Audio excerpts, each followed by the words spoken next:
आज का हमारा वीडियो सिर्फ पशुपालकों के लिए नहीं है तो सामान्य जनता के लिए भी है। इसीलिए जो वीडियो देख रहे हैं उन सभी को हमारा नमस्कार। एक्चुअली कुछ दिनों पहले हम एक फैमिली फंक्शन में गए थे। वहाँ पर एक आंटी जी से मुलाकात हुई। उनको मैंने कहते सुना कि मुझे दूध पीना पसंद नहीं है। जब भी मैं दूध पीती हूँ तो मेरा पेट फूल सा जाता है। डॉक्टर ने मुझे बोला है कि आप दूध पीना बंद कर दीजिए। उनकी ये बात सुनकर बाकी लोग भी कहने लगे, हाँ दूध पीना अच्छा नहीं है, दूध नहीं पीना चाहिए, हमें वीगन लाइफस्टाइल को अपनाना चाहिए। वीगन लाइफस्टाइल मतलब कि जिसमें पशुओं से आने वाले किसी भी उत्पाद का सेवन नहीं किया जाता है, जैसे कि दूध है, घी है, पनीर है या फिर पशुओं से आने वाला मांस है। इस प्रकार का किसी भी उत्पाद का सेवन नहीं किया जाएगा। अभी अगर पशुओं की बात चल रही है, दूध की बात चल रही है, तो एज अ पशु डॉक्टर लोगों में अवेयरनेस फैलाने का हमारा काम है। तो फिर हमने उनसे पूछा कि आप में से कितने लोगों को दूध पीने के बाद ऐसा हो रहा है। तो सभी का जवाब आया कि किसी को नहीं, क्योंकि हर रोज मतलब दूध नहीं पीते होंगे तो भी दूध की चाय तो पीते ही है सुबह उठने के बाद। सिर्फ आंटी जी को ऐसा हो रहा था। आंटी जी छोड़ के और किसी को भी ये प्रॉब्लम नहीं हो रही है। तो आंटी जी जब भी दूध पीती है तो दूध पीने के 2-3 घंटे बाद उन्हें पेट फुल सा लगता है, उन्हें गैस की शिकायत होने लगती है, फिर उनका पेट भी दुखने लगता है। तो ये जो चीज़ें हो रही है इसे लैक्टोज इंटॉलरेंस कहा जाता है। हिंदी में इसे लैक्टोज असहिष्णुता कहते हैं। 2022 में हुए एक रिसर्च में बताया गया है इंडिया में कि लैक्टोज इंटॉलरेंस जो है वो इंडिया में इसका प्रसार जो है वो बढ़ता जा रहा है। बहुत ज़्यादा लोगों में ये देखने को मिल रहा है। उस रिसर्च में ऐसा देखा गया कि नॉर्थ इंडियंस में, उत्तर भारतीयों में इसका प्रमाण कम है, 27% है। वहीं दक्षिण भारतीयों में, साउथ इंडियंस में बहुत ज़्यादा है, 66%। 2022 में हुए इस रिसर्च में दक्षिण भारत में देखा गया कि 42% लोग लैक्टोज इंटॉलरेंट है और 58% लोग लैक्टोज टॉलरेंट है। मतलब कि 100 में से 42 लोगों में दूध पीने के बाद लैक्टोज इंटॉलरेंस के लक्षण दिखाई देते हैं। हम इस रिसर्च को, जो कि साउथ इंडिया में हुआ है, उसे जनरलाइज नहीं करना चाहते हैं, क्योंकि भारत बहुत बड़ा देश है। अलग अलग राज्यों में वातावरणीय स्थिति अलग है, तो हो सकता है कि लैक्टोज इंटॉलरेंस की स्थिति भी अलग हो। मॉडर्न साइंस में भी दूध को पूर्ण अन्न कहा जाता है, क्योंकि ये प्रोटीन, फैट, कैल्शियम और सभी पोषक तत्वों का एक बहुत ही अच्छा सोर्स है। तो इसे पीने के बाद ऐसा क्यों होगा? अगर गाय का दूध पीने के बाद ऐसा हो रहा है कुछ लोगों में, तो वो कौन से पशु का दूध पी सकते हैं? तो आज आपको इन सभी सवालों के जवाब मिलने वाले हैं, तो इसीलिए वीडियो को एंड तक देखना ना भूलें।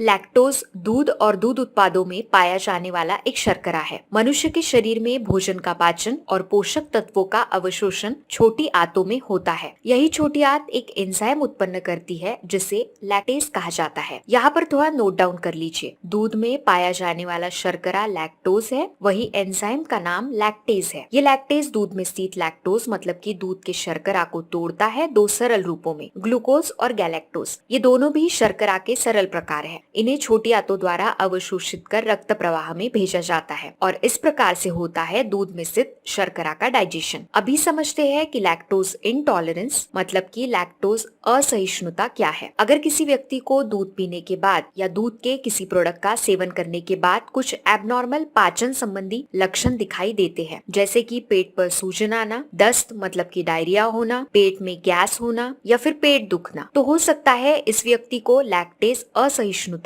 मतलब कि लैक्टोज इंटॉलरेंस है। लैक्टोज इंटॉलरेंस खासकर दो कारणों से हो सकती है, जिसमें पहला कारण है लैक्टेज इस एंजाइम की कमी। जिसका काम क्या है ये हमने आपको पहले ही बताया है। लैक्टेज इस एंजाइम की कमी, ये ऐसे लोग हैं जिन लोगों में लैक्टेज ये एंजाइम तैयार ही नहीं हो रहा है या इनकी छोटी आंत लैक्टेज कम मात्रा में तैयार कर रही है। इन दोनों वजह से ये व्यक्ति दूध में स्थित लैक्टोज को पचा नहीं पाता है। और दूसरा है लैक्टोज कुअवशोषण मतलब कि लैक्टोज की माल एब्जॉर्प्शन। लैक्टोज का कुअवशोषण, लैक्टेज ये एंजाइम न होने से लैक्टोज का डाइजेशन नहीं होगा। इस स्थिति में अपचित लैक्टोज कोलॉन में चला जाता है, मतलब कि बड़े आंतों में। बड़ी आंतों के इस भाग का काम है कि ये मल से पानी को अवशोषित करता है और इसे सॉलिड रूप आ जाता है। यहाँ पर बैक्टीरिया अपचित लैक्टोज को ब्रेक डाउन कर लिक्विड मटेरियल और गैस बनाते हैं। सभी लोगों में जिनमें लैक्टेज इस एंजाइम की कमी है या लैक्टोज का माल एब्जॉर्प्शन हो रहा है। उनमें ये पाचन संबंधी लक्षण दिखाई देंगे ऐसा नहीं है। कुछ लोगों में इस एंजाइम की कमी होने के बावजूद भी दूध का पचन हो जाता है, क्योंकि फिर वो क्वांटिटी पर डिपेंड है। हो सकता है ये लोग कम क्वांटिटी में दूध पी रहे हैं और उसे पचाने के लिए लैक्टेस एंजाइम आवश्यक उतनी मात्रा में उनकी छोटी आंतों द्वारा तैयार किया जा रहा है। कुछ लोग लैक्टोज इंटॉलरेंस को दूध की एलर्जी समझेंगे, तो रुकिए, दूध की एलर्जी और लैक्टोज इंटॉलरेंस दो अलग अलग चीजें हैं। लैक्टोज इंटॉलरेंस एक डाइजेस्टिव प्रॉब्लम है, ये कोई रोग नहीं है, पर मिल्क एलर्जी ये इससे कई ज्यादा हानिकारक है। लैक्टोज इंटॉलरेंस ये जैसे दूध में स्थित शर्करा लैक्टोज से संबंधित है, वैसे ही मिल्क एलर्जी दूध में स्थित प्रोटीन से संबंधित है। लैक्टोज इंटॉलरेंट लोग दूध पी सकते हैं, दूध के प्रोडक्ट का उपयोग कर सकते हैं कम मात्रा में, पर मिल्क एलर्जी का ऐसा नहीं है। मिल्क एलर्जी जिस व्यक्ति को है वो अगर दूध का कम मात्रा में भी सेवन करता है तो ये जीवन के लिए हानिकारक हो सकता है। आप बिल्कुल टेंशन मत लीजिए, आपको मिल्क एलर्जी हो ही नहीं सकती है, क्योंकि बच्चा 1 साल का होने तक ही ये समझ में आता है। लैक्टोज इंटॉलरेंस का ऐसा नहीं है, ये जैसे उम्र बढ़ती है वैसे होने के चांसेस होते हैं। जो लैक्टोज इंटॉलरेंट है वो भी आराम से 250 से 300 ml तक दूध पी सकते हैं। जिन्हें ये तकलीफ है उनके लिए मार्केट में डेयरी एज जैसे प्रोडक्ट्स भी अवेलेबल है। लैक्टोज को आप पूरी तरीके से आहार से निकाल नहीं सकते हैं, क्योंकि कैल्शियम और विटामिन डी की अवशोषण के लिए ये मुख्य भूमिका निभाता है। एक रिसर्च का रिजल्ट यहाँ आपके सामने है, जिसमें आप देख सकते हैं अलग अलग डोमेस्टिक पशुओं के दूध में लैक्टोज की मात्रा कितनी है। सबसे कम मात्रा यहाँ बकरी के दूध में दिखाई दे रही है। इसीलिए ऐसे लोग जिन्हें लैक्टोज इंटॉलरेंस कम मात्रा में है वो बकरी के दूध का सेवन कर सकते हैं।